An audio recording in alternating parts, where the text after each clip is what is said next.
आज है 31 अक्टूबर 2025 और सीधा मुद्दे की बात पे चलते हैं। आज लेंसकार्ट का आईपीओ शुरू होने वाला है और ये 4 नवंबर तक आप सब्सक्राइब कर सकते हैं। तो सबसे पहले लेंसकार्ट के बारे में अगर बात करें, लेंसकार्ट एक चश्मे की कंपनी है, ब्रांड है, जो कि इंडिया की आज के टाइम पे सबसे बड़ी ब्रांड है। ठीक है। दूसरी चीज, 31 तारीख से लेकर 4 नवंबर तक आईपीओ आएगा। तीसरी चीज, 7200 कुछ करोड़ का आईपीओ है। अब यहाँ पे इंपॉर्टेंट चीज आती है, इस 7200 करोड़ में से 5128 करोड़ जो है वो ऑफर फॉर सेल है और जो बाकी 2100 करोड़ कुछ बच गए वो है फ्रेश इशू। अब फ्रेश इशू और ऑफर फॉर सेल में डिफरेंस क्या होता है अगर आपको नहीं पता। फ्रेश इशू जो होता है वो पैसा कंपनी में लगता है, जो ऑफर फॉर सेल है वो पैसा जो एग्जिस्टिंग इन्वेस्टर है उनकी पॉकेट में जाता है। अब इसके बारे में थोड़ी सी देर में बात करेंगे, जस्ट वेट करो।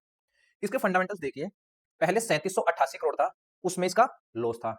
फिर 2024 में ये 5754 कुछ करोड़ आया, उसमें भी इसका लॉस है। अब जैसे ही आईपीओ आया, इस साल 7000 करोड़ का 7000 करोड़ की सेल है, लेकिन इन्होंने अपना प्रॉफिट दिखा दिया। अब ये प्रॉफिट कहां से आया है? जो ये 297 करोड़ का प्रॉफिट है ना, इसमें से भी 130 करोड़ का प्रॉफिट ऐसा है जो वन टाइम प्रॉफिट है, वो बार बार नहीं होगा।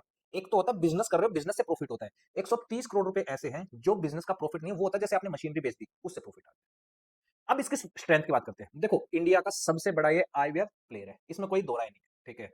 इसके पास अपनी खुद की मैन्युफैक्चरिंग यूनिट्स है, 2700 स्टोर्स है, अच्छी ब्रांडिंग है, 25% मार्केट शेयर ये इंडिया का लेकर रखा है इसने। अब आता है बात वीकनेस की। ठीक है। अब वीकनेस क्या है इसकी? वीकनेस देखो, इसकी जो सप्लाई चेन है वो स्ट्रॉन्ग है, बट कहीं ना कहीं रिस्क है। ये जो कह रहे हैं कि भाई आगे जाके ये कर लेंगे वो कर लेंगे, उनमें भी सारी चीजों में रिस्क है। अब बोल रहे हैं कि इतने स्टोर और खोल देंगे, स्टोर खोलने में भी तो रिस्क है ना भाई, वो कौन देखेगा? इसकी जो मेन बात है, अब उस मेन मुद्दे पे आते हैं, वो है वैल्यूएशन। इस भाई साहब ने इस कंपनी की वैल्यूएशन को बेचा, जो ये आपको शेयर मिल रही है 402 के प्राइस पे, ये है 70,000 करोड़ की वैल्यूएशन पे।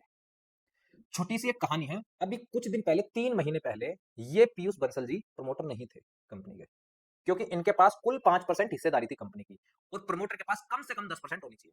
तो इन्होंने कहा यार आईपीओ आने वाला है और मुझे तो प्रमोटर बनना ही है, क्योंकि ये कंपनी का मालिक है, इसका ही आइडिया था। तो इन्होंने क्या किया, 52 रुपए के भाव पे 52 रुपीज के शेयर खरीद लिए, 200 करोड़ के।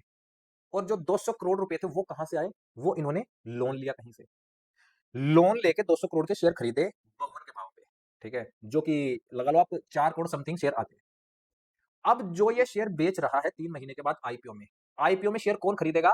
आप जैसे और मेरे जैसे पागल लोग, जिनको लगता है कि हाय आईपीओ आ गया, हाय लेंसकार्ट का आईपीओ आ गया, लेकिन ये नहीं देखेंगे कि वो क्या बेच रहे हैं। आप उस कंपनी का लास्ट ईयर तक लॉस था, वो कंपनी आपको 70,000 करोड़ की वैल्यूएशन पे बेची जा रही है। अपनी आंखें खोलिए। और जो आपका पैसा है वो सारा कहां पे जाएगा? उस बंदे की इन्वेस्टर्स की पॉकेट में। कंपनी में कुछ नहीं है, कंपनी लॉस मेकिंग है। लॉस मेकिंग कंपनी आप बना लो, पैसा फूकना फूको, आप पैसा होना चाहिए, और वही पैसा अब ये आपसे वसूल कर रहे हैं। तो भाई साहब अपनी आंखें खोलिए। ठीक है। जो शेयर इन्होंने 8500 करोड़ की वैल्यूएशन पे खरीदे थे, वो आपको 70,000 की वैल्यूएशन पे, 70,000 करोड़ की वैल्यूएशन पे बेचे जा रहे हैं। लगभग लगभग 8 से 9 गुना, सिर्फ 3 महीने में। 52 रुपए का शेयर आपको 400 रुपए में पेला जा रहा है, सिर्फ 3 महीने में। ऐसा क्या बदल गया 3 महीने में, हमें कुछ समझ नहीं आया। अब ये जो बोल रहे हैं ना, ये कह रहे हैं कि हम 5 साल में ऐसा करेंगे, 5 साल में वैसा करेंगे, ये भाई जब करोगे तब वो अपने आप वैल्यूएशन आ जाएगी ना आपकी। करो तो सही, आज की जो वैल्यूएशन है वो दिखाओ ना हमें। बट इन्होंने वो वैल्यूएशन नहीं दिखाई। This is very high valuation. I recommend कि आप कोई आईपीओ नहीं सब्सक्राइब करना चाहिए, आपको इसके लेवल बहुत नीचे मिलेंगे। देखो, आप देख रहे हो कि ग्रे मार्केट में 25% 20% ये प्रीमियम चल रहा है, लेकिन ये प्रीमियम कुछ नहीं है। ठीक है। और लॉन्ग टर्म के लिए इस शेयर को मत खरीदना अभी, ये शेयर आपको आने वाले टाइम में बहुत नीचे मिलेगा।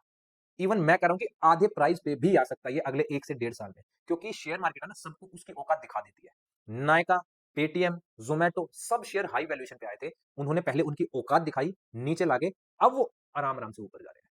तो शेयर मार्केट है, प्लीज इस आईपीओ में मत फंसना। और बेटर प्लेसेस हैं जहां पे आप अपना पैसा पार्क कर सकते हो, लगा सकते हो। ठीक है। Thank you so much. अगर वीडियो अच्छी लगी हो, इन्फॉर्मेटिव लगी हो, तो प्लीज वीडियो को लाइक करो। कमेंट में जरूर बताना कि आप क्या सोचते हो इस आईपीओ के बारे में, और प्लीज चैनल को सब्सक्राइब कर लेना। मिलते हैं ऐसी अगली वीडियो में, तब तक के लिए बाय बाय।